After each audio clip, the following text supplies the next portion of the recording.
जय हिंद, नमस्कार, राधे राधे। मैं अमर एक बार फिर से आप लोगों का स्वागत कर रहा हूं अमर स्टडी मित्र के यूट्यूब चैनल पर।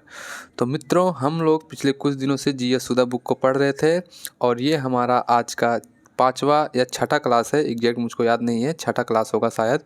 तो इसके पहले हम लोगों ने इंडियन पॉलिटी से कई क्लास पढ़ लिए हैं और मौलिक अधिकार तक या मूल अधिकार तक हम लोगों ने अच्छे से समझ लिया है। ठीक है, अगर आप लोग पिछले की कक्षाओं को नहीं देखे हैं तो हमारे यूट्यूब चैनल पर, इसी यूट्यूब चैनल पर अमर स्टडी मित्र पर ही आपको मिल जाएगा। आप लोग जाएंगे, वहाँ पर प्लेलिस्ट बना दिया गया है। प्लेलिस्ट के माध्यम से आप इसको पूरा स्टडी कर सकते हैं। ये 6ठा या 7वां क्लास जो भी होगा, अभी तो एग्जैक्ट याद नहीं है क्योंकि डेली क्लासेस चल रही हैं, डेली क्लासेस अपलोड हो रही हैं।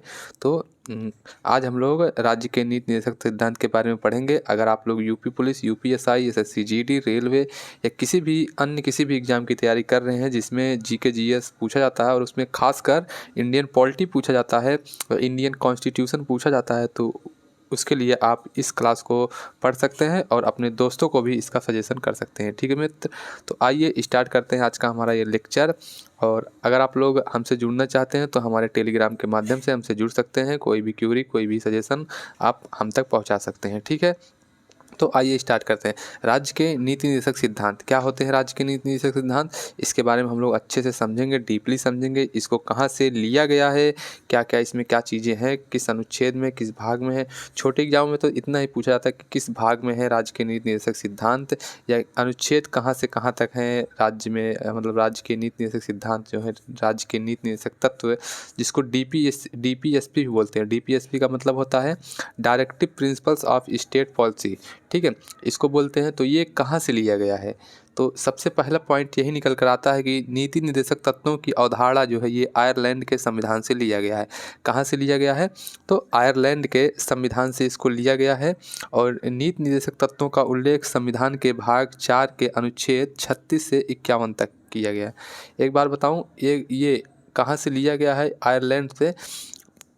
राज्य के नीति निर्देशक सिद्धांत, मूल कर्तव्य, मौलिक अधिकार, नागरिकता प्रस्तावना, ये सब क्वेश्चन बनते हैं। काफ़ी ज़्यादा क्वेश्चन बनते हैं कि कहाँ से लिया गया। इसलिए जो पहला टॉपिक हम लोगों ने पढ़ा था कि भारतीय संविधान का स्रोत, ठीक है, भारतीय संविधान के स्रोत से क्वेश्चन अक्सर एग्जाम में बन जाते हैं। तो इसको याद रखिएगा। ये सब थोड़ा मेन जो चीज़ें हैं तो इसको याद रखिएगा कि प्रस्तावना कहाँ से लिया गया है, नागरिकता कहाँ से लिया गया है, उसके बाद मौलिक अधिकार कहाँ से लिए गए हैं, डीपीएसपी कहाँ से लिया गया है, और क्या बोलते हैं इसको, मूल कर्तव्य जो अभी इसके बाद पढ़ेंगे वो कहाँ से लिया गया। तो इसको आप लोग अच्छे से, हम लोग साथ में स्टडी करेंगे तो उसको आप लोग नोट करते जाइएगा, नोट डाउन करते जाइएगा। अगर बुक होगा आप लोगों के पास तो इन चीज़ों को जो मैं हाईलाइट करता हूँ उसको हाईलाइट करते जाइएगा। ठीक है, तो यहाँ तक हो गया।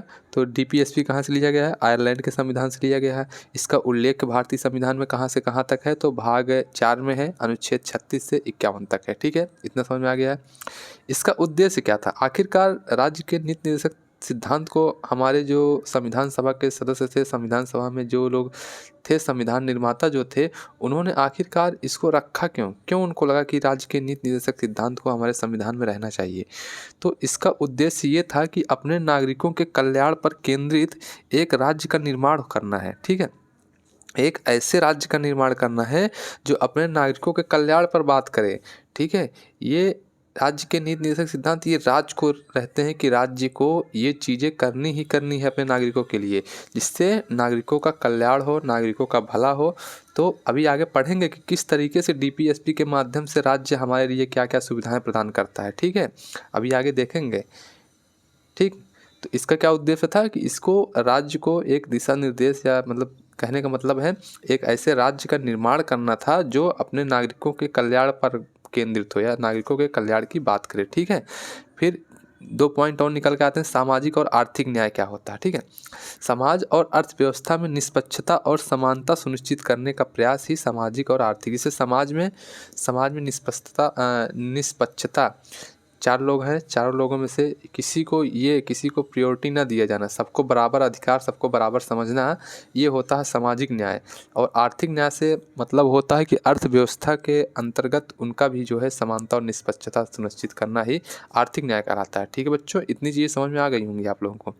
ठीक है, आगे है प्रकृति में सकारात्मक, इसका तात्पर्य होता है कि DPSP directive principle state policy, directive principle of state policy जिसको डीपीएसपी कहते हैं, यानी कि राज्य के नीति निर्देशक सिद्धांत राज्य के लिए सकारात्मक दिशा निर्देश के रूप में तैयार किया गया है। यानी कि राज्य को एक सकारात्मक, एक पॉजिटिव दिशा निर्देश देता है। ठीक है, लागू करने योग्य नहीं है, लागू करने योग्य नहीं है, प्रवर्तनीय नहीं है, यानी कि ये प्रवर्तनीय नहीं है। ठीक है, ये लागू करने योग्य नहीं है। मौलिक अधिकारों के विपरीत है, डीपीएसपी को अदालत में कानूनी रूप में लागू नहीं किया जा सकता। जैसे ये मौलिक अधिकार जो होता है, मौलिक अधिकार, अगर आपके मौलिक अधिकारों का हनन हो रहा तो आप डायरेक्ट अदालत में जो है ये कर सकते हैं कि नहीं मेरे साथ ये हुआ है, मेरा मौलिक अधिकार छीना जा रहा है, ऐसा वैसा। तो आप अनुच्छेद 32 के तहत और 226 के तहत आप अदालतों में जा सकते हैं। अनुच्छेद 32 के तहत मैंने बताया था सुप्रीम कोर्ट में आप जा सकते हैं, यानी कि उच्चतम न्यायालय, और अनुच्छेद 226 के तहत आप हाई कोर्ट या उच्च न्यायालय में आप लोग जा सकते हैं। ठीक है, इस तरीके से जो है ये जो मौलिक अधिकार होता है ये न्याय योग्य होता है, इसमें आपको न्याय मिलेगा। लेकिन जो डीपीएसपी इसको अदालत में नहीं लेकर जा सकते, ये राज्य के दायित्व है, इसको राज्य को करना है। इसमें आप नहीं हस्तक्षेप कर सकते कि नहीं अगर ऐसा नहीं हो रहा तो आप राज्य के खिलाफ जो है केस करें, ऐसा नहीं कर सकते। ठीक है, कुछ विशेषताएं हैं, कुछ बातें हैं जो मौलिक अधिकार के डीपीएसपी के बारे में या राज्य के नीति निर्देशक सिद्धांत के बारे में है। तो बी.आर. अम्बेडकर ने डीपीएसपी को संविधान की एक अनूठी विशेषता बताया। क्या बताया है? अनोखी विशेषता या अनूठी विशेषता किसने बताया? डॉक्टर भीमराव अम्बेडकर ने। डॉक्टर भीमराव अम्बेडकर ने संविधान की आत्मा किसे कहा है? ये हम लोगों ने पढ़ा है। तो डॉक्टर भीमराव अम्बेडकर ने संविधान की आत्मा जो है ये अनुच्छेद 32 को बताया है। ठीक है, अब यहाँ देखिए संविधान की आत्मा जस्टिन गार्डविन अस्टिन इसको बोलते हैं, जी अस्टिन यानी कि गार्डविन अस्टिन।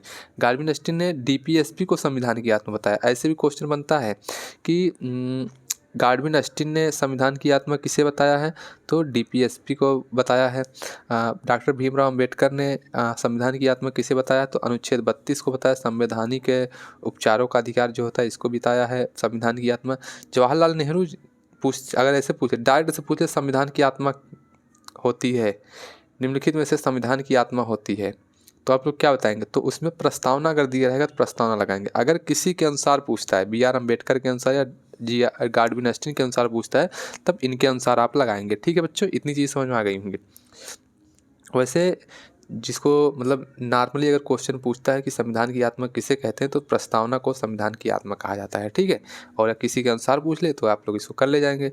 तो आगे बढ़ते हैं, आगे है सच्चा कूड़ादान या कचरा दान।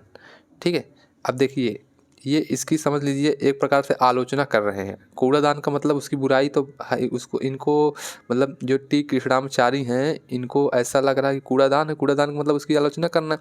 तो टी कृष्णाचारी जो हैं वो कहते हैं कि विनोदपूर्वक डीपीएसपी को सच्चा कूड़ादान या कचरा दान कहा है। इन्होंने उसको कूड़ादान या कचरा दान कहा है। ठीक है, आगे देखते हैं। आगे देखिए, बैंक की सुविधा पर एक चेक, ये किसने कहा? तो केटी शाह ने डीपीएसपी की तुलना एक चेक से की है जिसका भुगतान बैंक अपनी सुविधा के अनुसार कर सकता है। यानी कि बैंक से तात्पर्य इनका सरकार से है। ठीक है, जिसका भुगतान जो है सरकार अपनी सुविधा के अनुसार कर सकता है, इसको किसने कहा? इसको केटी शाह ने कहा। आप लोग ये डिक्टो स्टेटमेंट याद रखिएगा, स्टेटमेंट से क्वेश्चन बन जाता है। ठीक है, लक्ष्य और आकांक्षाओं की घोषणा, इसमें क्या दिया गया है कि केसी व्हीलर ने डीपीएसपी को लक्ष्यों और आकांक्षाओं का घोषणा पत्र बताया है। डीपीएसपी का वर्गीकरण 3 भागों में है। आर्थिक एवं सामाजिक सिद्धांत अनुच्छेद 38, 39, 41, 42, 43 और 43 का ए। ये क्या? ये आर्थिक एवं सामाजिक सिद्धांत है। ठीक है, फिर गांधीवादी सिद्धांत आता है अनुच्छेद 40, 43, 43 का बी, 46 और 47, ये गांधीवादी सिद्धांत। फिर कुछ उदारवादी सिद्धांत आते हैं 44, 45, 48, 48 ए, 49, 50 और 51, ये जो है ये उदारवादी सिद्धांत पे आ रहा है। ऐसे पूछ लेता कि निम्नलिखित में से गांधीवादी सिद्धांत से संबंधित नहीं है, कौन सा अनुच्छेद निम्नलिखित में से गांधीवादी सिद्धांत से संबंधित नहीं है।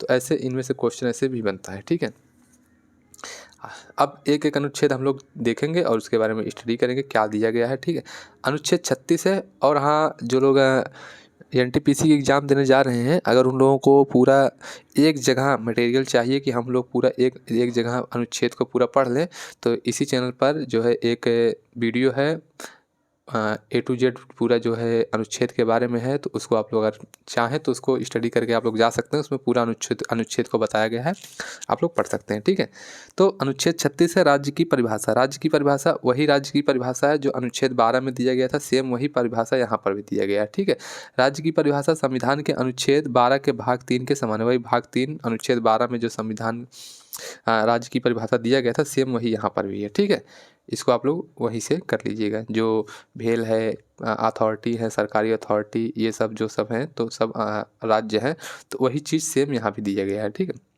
फिर क्या है अनुच्छेद 37 में क्या दिया गया, इस भाग में समाहित तत्वों का लागू होना। इसमें कहा गया है कि नीति निर्देशक सिद्धांत किसी भी न्यायालय द्वारा लागू नहीं किया जा सकते, लेकिन वे देश के शासन में मौलिक हैं। ठीक है, अगर कोई न्यायालय चाहे कि जो डीपीएसपी इसको लागू कराए तो उसके हाथ में नहीं है, न्यायालय के द्वारा डीपीएसपी को लागू नहीं कराया जा सकता। जैसा कि मौलिक अधिकार में ये होता है कि अगर किसी मौलिक अधिकार का हनन हो रहा है तो न्यायालय से उस मौलिक अधिकार को लागू कराया जा सकता है, लेकिन उसके विपरीत डीपीएसपी है। ठीक है, इसको न्यायालय नहीं चाह सकती कि इसको लागू कराए, लेकिन ये जो है देश के शासन में अहम भूमिका निभाता है डीपीएसपी। ठीक है, फिर अनुच्छेद 38 में क्या है, अनुच्छेद 38 में कहता है कि राज्य लोक कल्याण की अभिवृद्धि के लिए व्यवस्था बनाएगा। यानी कि जो राज्य है, राज्य का यह दायित्व होता है कि वह लोक कल्याण एवं लोक कल्याण की अभिवृद्धि के लिए कोई व्यवस्था करे। जैसे इसमें कई खंड दिए गए हैं, खंड 1 है और खंड 2 है।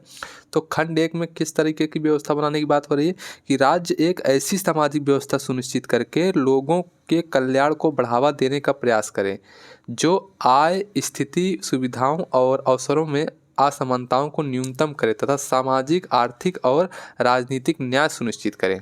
ठीक है, समझ में आया?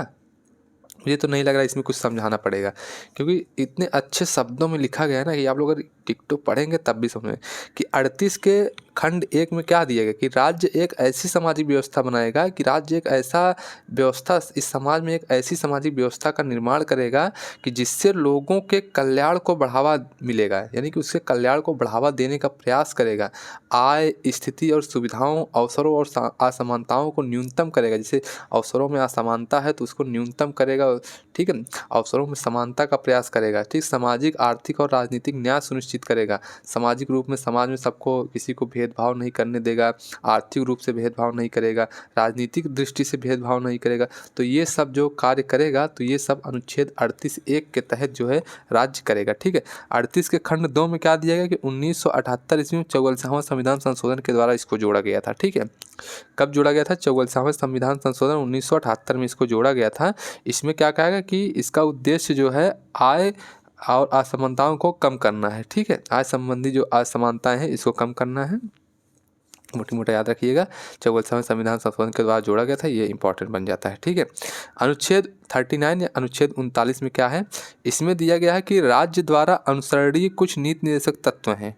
ठीक है, जैसे राज्य को विशिष्ट नीतियों को सुनिश्चित करने की दिशा में काम करने का निर्देश देता है, जिसमें शामिल है सभी नागरिकों को आजीविका के पर्याप्त साधन प्राप्त करने का अधिकार।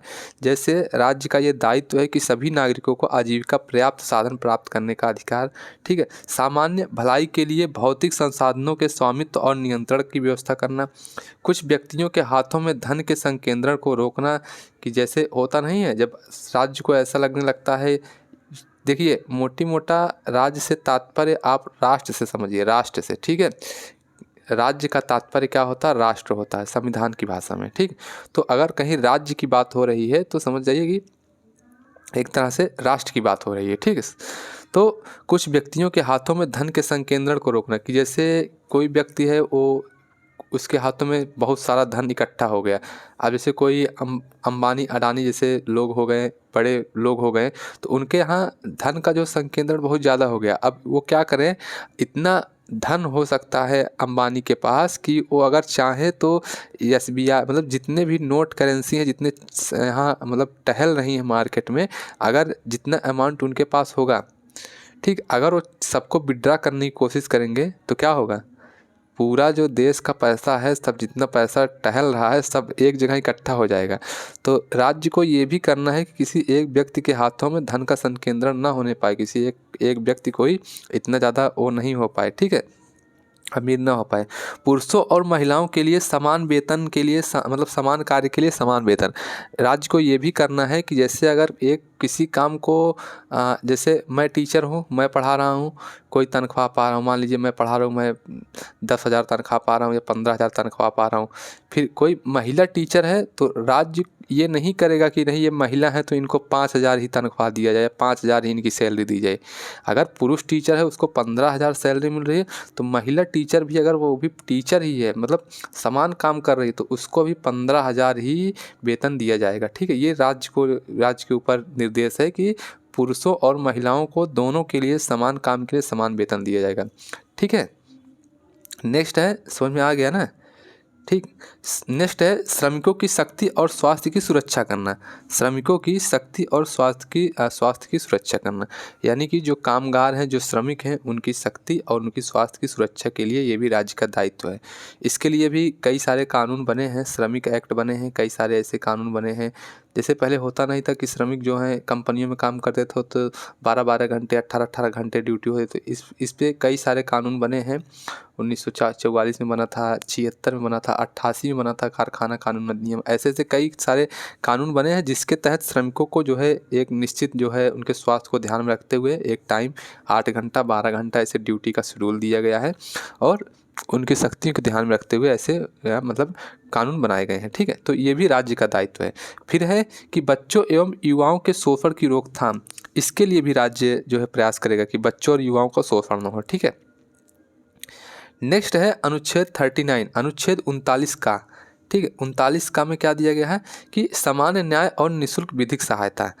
जो सामान्य न्याय और निःशुल्क मतलब बिना पैसे के एक विधिक सहायता देना। ठीक है, ये भी 1976 में बेलसावन संविधान संशोधन द्वारा जोड़ा गया था, जिसको मिनी कॉन्स्टिट्यूशन भी कहते हैं। बेलसावन संविधान संशोधन को इसी के द्वारा जोड़ा गया था और इसमें समान न्याय और निःशुल्क कानूनी सहायता का प्रावधान करता है। विधिक तंत्र इस प्रकार काम करे कि समान अवसर के आधार पर कोई नागरिक न्याय प्राप्त करने से वंचित न रह जाए। जैसे कोई नागरिक ऐसा होता ना कि अगर आपको विधिक सहायता की सलाह है तो अगर आप किसी वकील को नहीं हायर कर पा रहे हैं तो इतना राज्य करता है कि आपके लिए एक निःशुल्क जो है, अगर आपके पास नहीं कोई सिस्टम है कोई वकील हायर करने का, तो आपको राज्य निःशुल्क वकील आपके लिए हायर करेगा। ठीक है, ये चीज़ है। तो ये किस अनुच्छेद में दिया गया? तो ये अनुच्छेद 39 का में दिया गया, समान न्याय और निःशुल्क विधिक सहायता। ठीक है, फिर अनुच्छेद 40 आता है, ये इम्पॉर्टेंट है, काफ़ी बार एग्जाम में पूछा गया है अनुच्छेद 40। तो इसमें क्या दिया गया कि यह ग्राम पंचायतों का गठन है। अनुच्छेद 40 में ग्राम पंचायतों का संगठन। ठीक है, यह अनुच्छेद राज्य को ग्राम पंचायतों को स्वशासन की इकाइयों के रूप में संगठित करने के लिए कदम उठाने का निर्देश देता है। क्या करता है? ग्राम पंचायतों को स्वशासन की इकाइयों के रूप में संगठित करने के लिए कदम उठाने का निर्देश देता है। अनुच्छेद 40। आगे है अनुच्छेद 41। अनुच्छेद 41, अनुच्छेद 40 गांधीवाद पे है। ठीक है, अनुच्छेद 41 है कुछ दशाओं में काम, शिक्षा और लोक सहायता पाने का अधिकार। कुछ दशाओं में काम, शिक्षा और लोक सहायता पाने का अधिकार, जैसे बेरोजगारी, वृद्धावस्था, बीमारी और विकलांगता के मामलों में काम, शिक्षा और सार्वजनिक सहायता के अधिकार को सुरक्षित करने पर केंद्रित है। जैसे बेरोजगारी भत्ता, वृद्धावस्था पेंशन, बीमारी के लिए सरकारी योजनाएं तथा विकलांगता के लिए सहायता। ठीक है, तो इसमें कहा गया, जो आर्टिकल 41 है इसमें कहा गया कि जैसे कुछ दशाएं हैं, बेरोजगारी की दशा है, वृद्धावस्था की दशा है, बीमारी है, विकलांग है, तो ऐसे मामलों में राज्य जो है आपको वित्तीय सहायता कर सकती है, आपको पेंशन दे सकती है, भत्ता दे सकती है, या आपको जो है सरकारी योजनाओं में जो है आपको लाभान्वित कर सकती है, सहायता प्रदान कर सकती है। तो ये सब चीज़ें जो है ये किस में दिया गया? ये अनुच्छेद 41 में दिया गया है। ठीक है, आगे बढ़ते हैं। अनुच्छेद 42, आर्टिकल 42, इसमें क्या कहा गया है? आर्टिकल 19 अनुच्छेद 42 में कि काम की न्याय संगत तथा मनोचित दशाओं का प्रसूति सहायता। ठीक है, क्या क्या है? काम की न्याय संगत तथा मनोचित दशाओं तथा प्रसूति सहायता का उपबंध, ये अनुच्छेद 42 में है। यह अनुच्छेद राज्य को काम की न्याय संगत और मानवीय स्थिति सुनिश्चित करने तथा मातृत्व राहत प्रदान करने का निर्देश देता है, जिसमें स्वच्छ स्थान, हवा, पानी शामिल है तथा 6 महीने के लिए मातृत्व राहत और 15 दिनों के लिए पितृत्व राहत शामिल है। ठीक है, ये चीज़ें अनुच्छेद 42 के तहत है। कि जैसे आपको स्वच्छ स्थान, हवा, पानी ये सब शामिल है इसमें, ये सब आप ग्रहण कर सकते हैं, ले सकते हैं। इसके अलावा भी महिलाओं के लिए जैसे जो मातृत्व राहत का मतलब होता है, क्या मतलब होता है, प्रसूति सहायता, आपको 6 महीने के लिए लीव मिल जाता है। जैसे कोई माता बनने वाली जब रहती हैं तो उनको जो है 6 महीने का लीव दिया जाता है, छुट्टी दिया जाता है, तो ये राज्य के द्वारा ये सहायता प्रदान की जाती है। और अगर पितृत्व राहत की बात करें तो इसमें 15 दिन का जो है इसमें प्रावधान है कि पितृत्व राहत के लिए 15 दिन का आपको छुट्टी दिया जाएगा, लीव दिया जाएगा। तो ये जो है ये दोनों प्रावधान है। इसमें क्या होता है, इसमें ये होता है कि जैसे छुट्टी भी मिलती है और सैलरी भी मिलती रहती है, ठीक है। नेक्स्ट है अनुच्छेद 43, अनुच्छेद 43, आर्टिकल 43, कामगारों के लिए निर्वाह मजदूरी एवं कुटीर उद्योगों को प्रोत्साहन। इसमें क्या दिया गया, इसमें सभी श्रमिकों के लिए जीविका मजदूरी और सभ्य जीवन स्तर सुनिश्चित करने पर ध्यान केंद्रित है। इसमें ग्रामीण क्षेत्रों में कुटीर उद्योगों को बढ़ावा देने पर भी जोर दिया गया है, जिसमें शामिल है कालीन बुनाई, मिट्टी के बर्तन, कागज बनाना और बांस का काम, ठीक है। इस अनुच्छेद का उद्देश्य श्रमिकों को समय पर भोजन, पर्याप्त भोजन और अन्य जरूरी आवश्यकताओं को प्रदान करना है, ठीक है। अनुच्छेद 43 में क्या है कि कामगारों के लिए निर्वाह मजदूरी, एक मजदूरी सुनिश्चित करना और साथ में उनके जो कुटीर उद्योग है उसको भी बढ़ावा देना है, ठीक है। नेक्स्ट है अनुच्छेद 43A, 43 के ए में क्या है कि इसमें जो है उद्योगों के प्रबंधन में कामगारों का भाग लेना, कि यह अधिनियम उद्योगों के प्रबंधन में श्रमिकों की भागीदारी से संबंधित है। यह अनुच्छेद 42वें संविधान संशोधन 1976 से जोड़ा गया था। कितना याद रखिएगा कि कब जोड़ा गया था, तो 42वें संविधान संशोधन 1976 में जोड़ा गया था। देखिए आप लोग कॉन्स्टिट्यूशन पढ़े ना, इसमें ज़्यादातर संविधान संशोधन, 42वां संविधान संशोधन आप लोग कई बार देखेंगे। इतना ज़्यादा संविधान संशोधन हो गया था इस वाले से, इतनी ज़्यादा चीज़ें चेंज कर दी गई थी कि इसको मिनी कॉन्स्टिट्यूशन भी कहा गया था, ठीक है। मज़ा आएगा इसे आप लोग पढ़ेंगे कॉन्स्टिट्यूशन, तो पूरा मेरे साथ जो है अच्छे से आप लोग एंजॉय के साथ आप लोग सीखेंगे, ठीक है। सीखिए और साथ साथ में रिवीजन कीजिए, बहुत मज़ा आएगा पढ़ने में, ठीक। आगे है अनुच्छेद 43 का भी, सहकारी समितियों के प्रबंधन, संचालन तथा नियंत्रण। तो इसमें क्या कहा गया है कि जो राज्य है, ये राज्य सहकारी समितियों के स्वैच्छिक संगठन, स्वायत्त कार्य प्रणाली, लोकतांत्रिक नियंत्रण और पेशेवर प्रबंधन को बढ़ावा देता है, ठीक है। इसके बारे में किसमें कहा गया है, अनुच्छेद 43B का, इसके बारे में सहकारी समिति, ठीक है। अनुच्छेद 44 में है समान नागरिक के लिए समान नागरिक संहिता, UCC, यूनिफॉर्म सिविल कोड, ठीक है, ये दिया गया है अनुच्छेद 44 में, ठीक। यह आलेख पूरे भारत में नागरिकों के लिए समान नागरिक संहिता सुनिश्चित करने के लिए राज्य के प्रयास पर चर्चा करता है। यह चर्चा करता है कि राज्य पूरे भारत में, पूरे भारतवर्ष में जो है नागरिक संहिता, समान नागरिक संहिता सुनिश्चित करने का प्रयास करे, ठीक है। और इसमें विवाह, तलाक और उत्तराधिकार से संबंधित आपराधिक कानूनों और व्यक्तिगत कानूनों तथा चोरी के संदर्भ में हिंदू और मुस्लिम कानूनों के बीच अंतर है, ठीक है। ये कुछ इसके कानून हैं, इसको भी याद रखिएगा, ये भी इंपॉर्टेंट है, कई बार एग्जाम में आया है कि UCC, यूनिफॉर्म सिविल कोड जो है किस अनुच्छेद में है, किस आर्टिकल में, तो अनुच्छेद 44 में, ठीक है। अनुच्छेद 45 क्या कहता है, ये भी काफ़ी इंपॉर्टेंट है। अनुच्छेद 45, बालकों के लिए निःशुल्क व अनिवार्य शिक्षा, ठीक है। बालकों के लिए निःशुल्क व अनिवार्य शिक्षा, तो राज्य सभी बच्चों को 6 वर्ष की आयु तक प्रारंभिक बाल्यावस्था देखभाल और शिक्षा प्रदान करने पर केंद्रित है, तथा इसमें अनुच्छेद 21A का संदर्भ दिया गया है जो कि 6 से 14 वर्ष की आयु के बच्चों की शिक्षा को कवर करता है, ठीक है।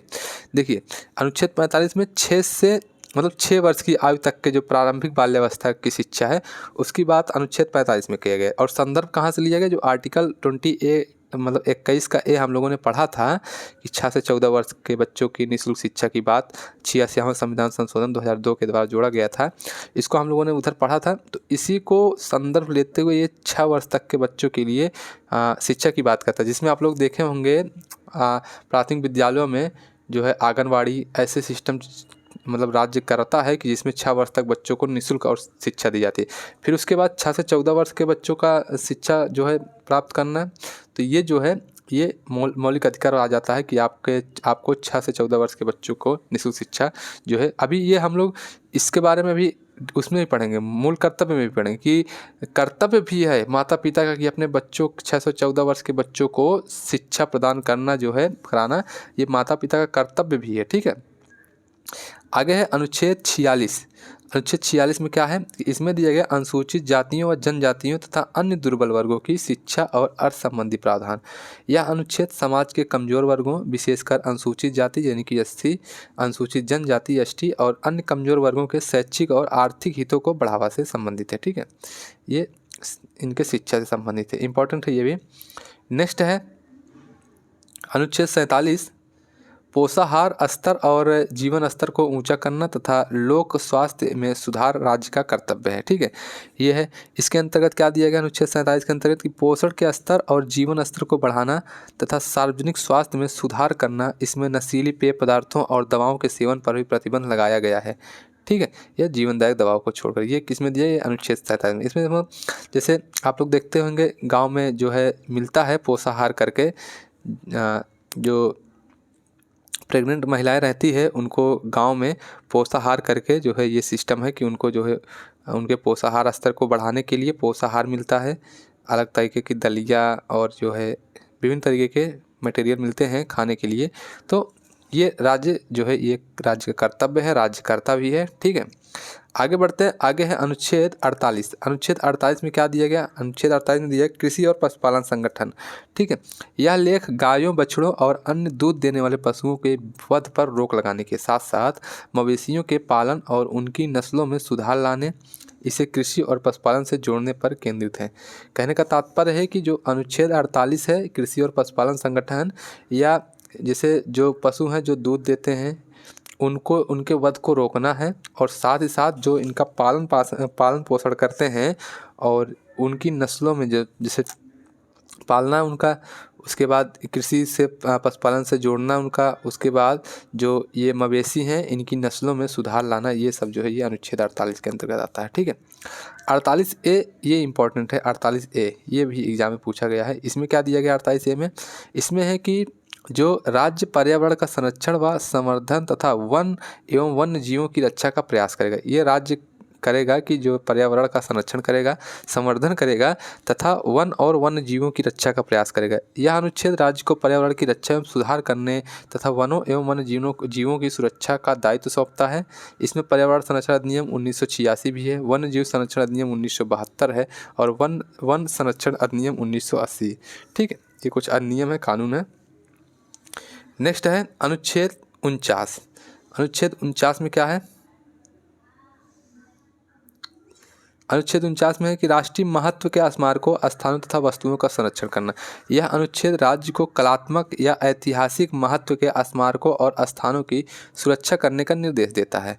यानी कि जैसे कोई भी ऐसा चीज़ है जो राष्ट्रीय महत्व या स्मारक है जो राष्ट्रीय महत्व में भूमिका निभाता है, जैसे ताजमहल है। अब राज्य ये चाहे कि मैं ताजमहल को तोड़ा के वहाँ कुछ और बनवा दूँ, तो ये ऐसा राज्य नहीं कर सकती। तो राज्य के पास निर्देश है कि उसका संरक्षण कीजिए, जो राष्ट्रीय स्मारक है उनकी संरक्षण कीजिए, जो उससे संबंधित वस्तुएं हैं। आप लोग सारनाथ गए होंगे, वहाँ पर ढेर सारी चीज़ें जो है बौद्ध धर्म से रिलेटेड, मौर्य काल से रिलेटेड, जो सम्राट अशोक से रिलेटेड कई सारी चीज़ों का संग्रह है। तो राज्य इन सब का संरक्षण करता है। आप इलाहाबाद गए होंगे, वहाँ पर भी आपको जो है स्वतंत्रता सेनानी जितने भी थे हमारे, गांधी जी से लेकर भगत सिंह, चंद्रशेखर आज़ाद, सबका वहाँ पर हर चीज़ दिया गया है। तो इन सब चीज़ों का क्या करेगा राज्य जो है संरक्षण करेगा, उनके स्थानों का संरक्षण करेगा, वस्तुओं का संरक्षण करेगा। अल्फ्रेड पार्क है उसका संरक्षण कर रहा है। तो इस तरीके से ये राज्य जो है राष्ट्रीय महत्व एवं स्मारकों, स्थानों तथा वस्तुओं का संरक्षण करेगा। किसके तहत, आर्टिकल 49 के तहत। ठीक है, नेक्स्ट आता है अनुच्छेद 50। अनुच्छेद 50 में क्या है, अनुच्छेद 50 में है कि अनुच्छेद 50 कार्यपालिका से न्यायपालिका का पृथक्करण करता है। कार्यपालिका, न्यायपालिका और विधायिका। ठीक है, ये तीन चीज़ होते हैं, एक कार्यपालिका होता है, एक न्यायपालिका होता है, एक विधायिका होता है। तो अनुच्छेद 50 जो है कार्यपालिका को न्यायपालिका से अलग करता है, क्योंकि जो कार्यपालिका है वो न्यायपालिका से अलग है। न्यायपालिका में कार्यपालिका कोई हस्तक्षेप नहीं करेगा।